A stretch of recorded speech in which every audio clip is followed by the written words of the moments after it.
얘들아, 오늘은 배설계.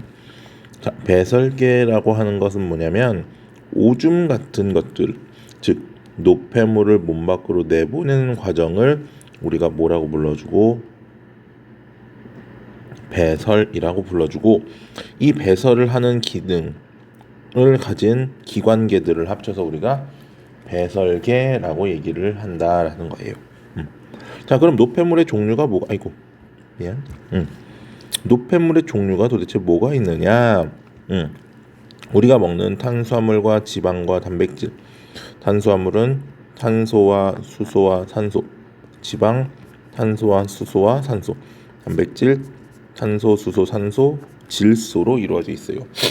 그래서 이 탄수화물과 지방에는 왜 이러냐? 왜 이럴까 자꾸? 탄소와 수소가 공통적으로 들어 있기 때문에 어떻더라? 이산화탄소와 물이 생긴다. 반면에 단백질도 탄소, 수소에 의해서 이산화탄소와 물이 생기지만 뭐에 의해서? 단백질은 질소가 있기 때문에 암모니아, NH3라고 하는 암모니아가 생기지. 이 암모니아는 간에서 무슨 작용을 거쳐?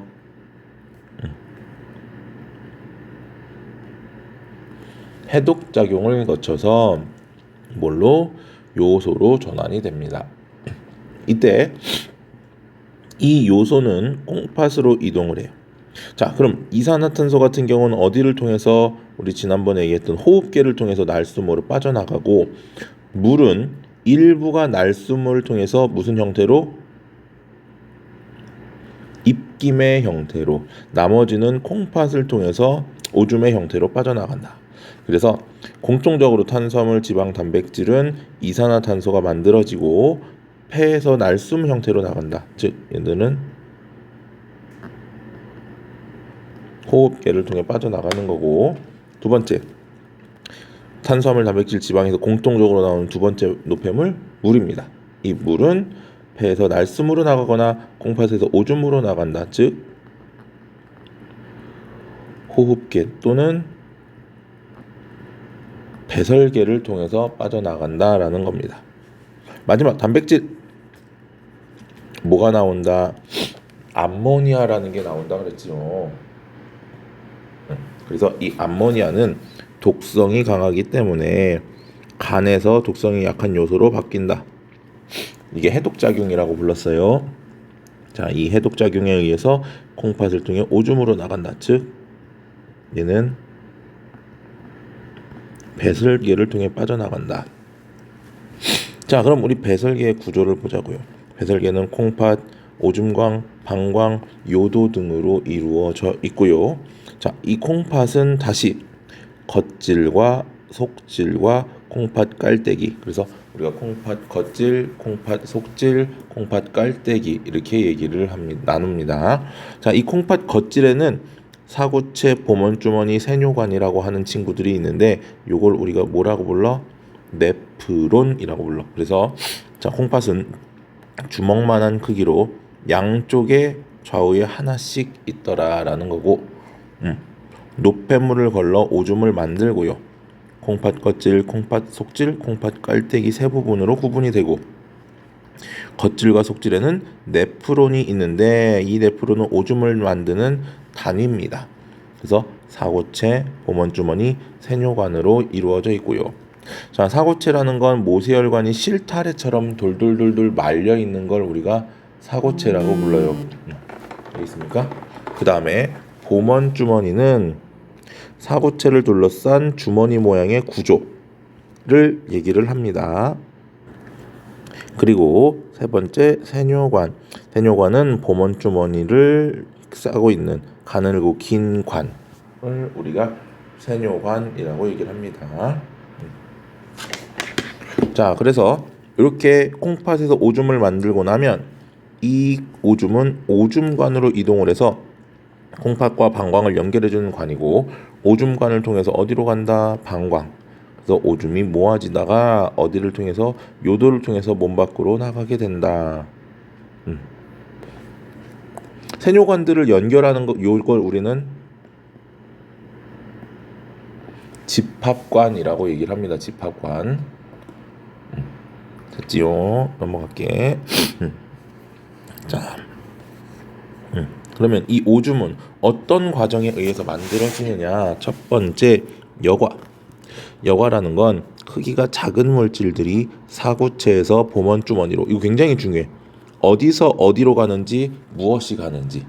그래서 물, 요소, 포도당, 아미노산, 무기염류 같은 녀석들, 즉 크기가 큰 물질들은 여과가 안 되고 크기가 작은 물질들만 여과가 가능하더라.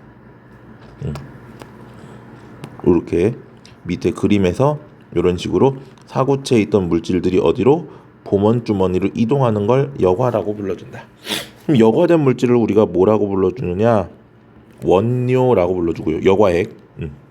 여과액이 뭐야? 이게 원료야. 이 여과액들은 어디를 통해서? 세뇨관을 통해서 이동을 하다가 세뇨관을 둘러싸고 있는 모세혈관 쪽으로 물질들이 일부 다시 재흡수가 돼. 즉 세뇨관에서 모세혈관으로 물질들이 이동하는 현상을 우리가 재흡수라고 얘기를 하고, 이 재흡수는 포도당과 아미노산 전부 재흡수, 100% 재흡수. 그 다음에 물과 무기염류 대부분 재흡수, 90% 이상이 재흡수가 되더라라는 거. 그렇게 해서 재흡수가 되고, 그런데 미처 여과되지 않았던 물질들이 이쪽으로 다시 모세혈관에서 세뇨관으로 이동을 해. 그래서 미처 여과되지 못한 물질들이 모세혈관에서 세뇨관으로 이동하는 걸 우리는 분비라고 얘기하고, 미처 여과되지 않은 물질, 노폐물들이 이동을 하더라. 됐습니까? 자, 이렇게 해서 우리가 오줌이 생성이 됐고요. 자, 요런 표들이 좀 어려운 문제들에서는 이렇게 표가 나올 수 있는데, 혈장에는 단백질이 있는데 여과에게는 없어. 지금 그 얘기는 여과가 되지 못했다. 즉 단백질은 여과가 되지 않는다라는 거.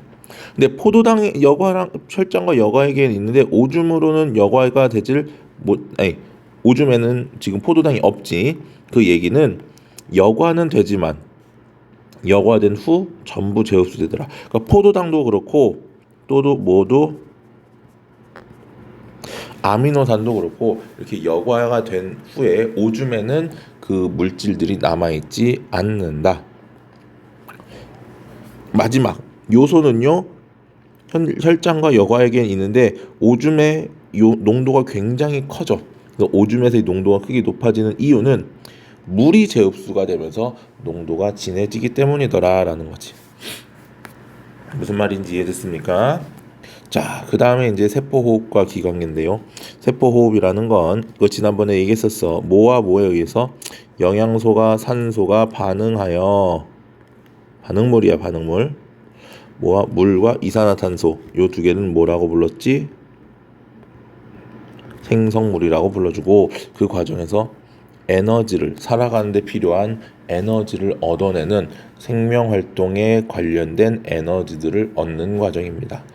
그래서 선생님이 써줬었지. 영양소하고 산소가 물과 이산화탄소와 에너지를 만들어내고요. 여기서 만들어내는 에너지는요, 체온 유지, 두뇌 활동, 발성, 근육 운동, 생장 등등등 여러 가지의 생명 활동에 이용이 된다. 자, 그 다음에 이 세포호흡이 일어나기 위해서는 세포는 영양소와 산소를 받아와야 되고, 반대로 만들어진 물과 이산화탄소는 다시 내보내야 된단 말이지. 그래서 우리가 소화계를 통해서 음식물이 들어오면 음식물이 소화 흡수되고, 그리고 흡수되지 않은 건 다시 똥을 통해 나갔고, 이 영양소들만 다시 순환계로 들어오게 되고, 또 호흡계를 통해서 산소를 받아오고 이산화탄소를 내보냅니다. 그래서 산소를 받아오면 이 산소하고 영양소가 순환계를 통해서 이렇게 돌면서 어디로? 조직세포로 이동이 되고요. 이 조직세포에서는 방금 얘기한 것처럼 산소와 영양소를 이용을 해서 뭐를? 에너지를 만들고 노폐물이 생기는데, 이 이산화탄소 노폐물은 다시 순환계로 보내지면 노폐물은 배설계를 통해서 어디로? 몸 밖으로 나가고 이산화탄소는 호흡기를 통해서 몸 밖으로 역시 나가더라라는 거지. 이게 호흡계에 대한 내용입니다.